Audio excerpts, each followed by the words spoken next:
Hey guys, I just want to show you this because I put this together in my spare time.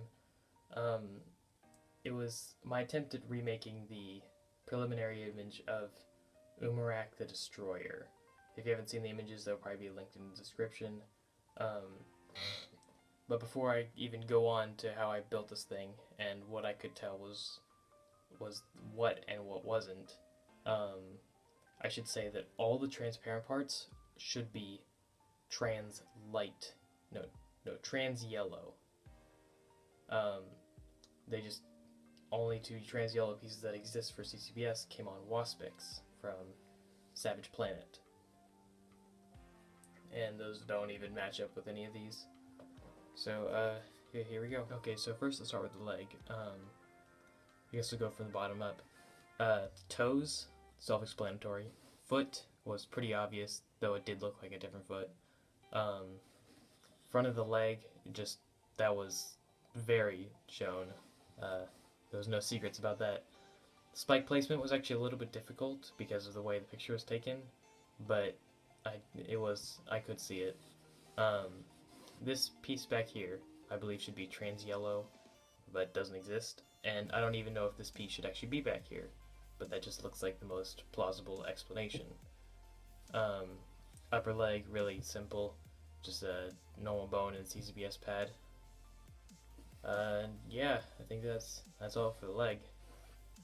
Okay, so the arm was definitely a point where I had no idea what I was doing. First of all, this is not even the correct piece. It's I believe it's the one of the few new pieces in this wave. Just doesn't exist yet. So I just used this, which is the best piece I could have used. I think I got like the base idea of the hand correct, but I do think the hand has a gear function. I just could not figure it out. Um, I don't think I got the base. I don't think the thumb placement is correct, but it looks okay. There's this little spike that I did see. That was kind of hard to see, but it makes it look a little. Actually, does make it look a little bit more complete. I don't actually know if this little thing is supposed to be there. I just put that there because, well, I don't know. You need something to hold it up. It might actually not be just a one jointed arm. It might be two, but the second joint might be very, very small. Though I can't tell you because pictures, again, very blurry. And that's all for the hand, or the arm.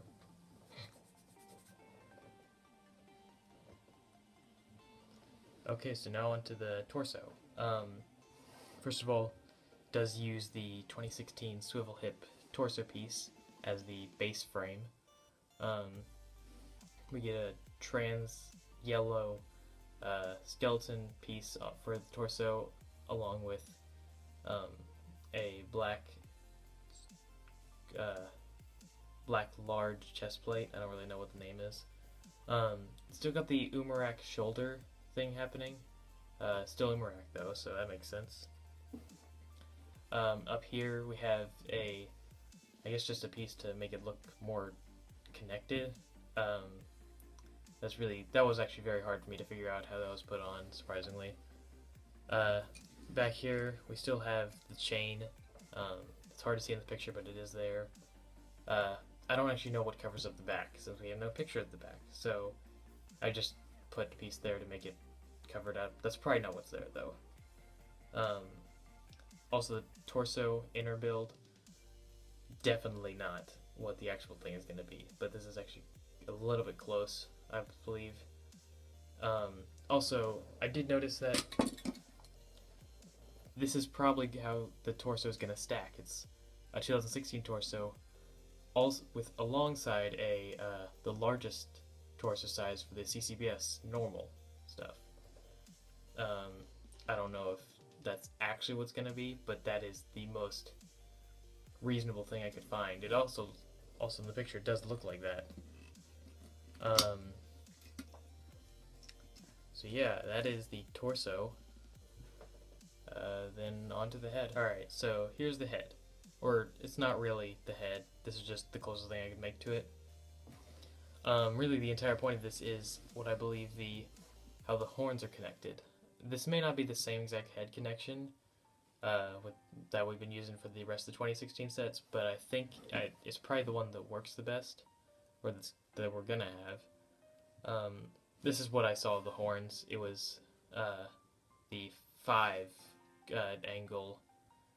Um, I don't know what you call them. These things.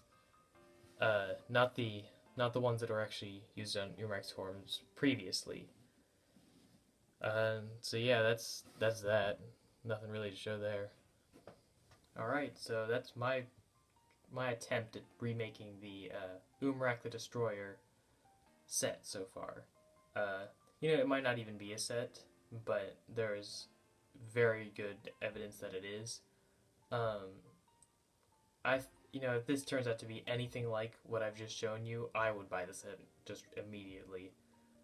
I've been playing around with this little MOC, and it is fun. It's got this like guerrilla feel, but it's at the same time still somehow maintains the Umarak thing. I think it owes it to the legs for doing that. Well, I hope you enjoyed. If you guys want me to do the rest of the series and the rest of the wave of these, please tell me. I just did this for fun, but I'd be happy to do the beasts and the Akimu. Well, thank you for watching, and I guess see you later.